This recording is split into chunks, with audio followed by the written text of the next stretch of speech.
السلام عليكم ورحمة الله وبركاته. أنا مواطن هذا المخيم وعندي طفلة يتيمة، وهذه الطفلة مريضة وأنا داير بالي عليها وحكمتها، وهون نحن قاعدين في المخيمات لا شغلي ولا عملي، والحال ضيق على الناس كلها، ولا حول ولا قوة إلا بالله. وهون الأمور الناس كتير تعيسة، لا في شغل لا في وظيفة ولا في أي شيء. بدنا نداوي هذا الطفل لأنه مريضة، ونحن نتمنى من أهل الخير يساعدوها لهذا الطفل إن شاء الله.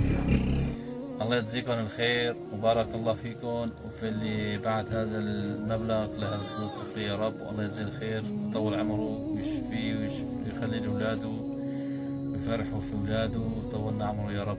حياكم الله جميعا.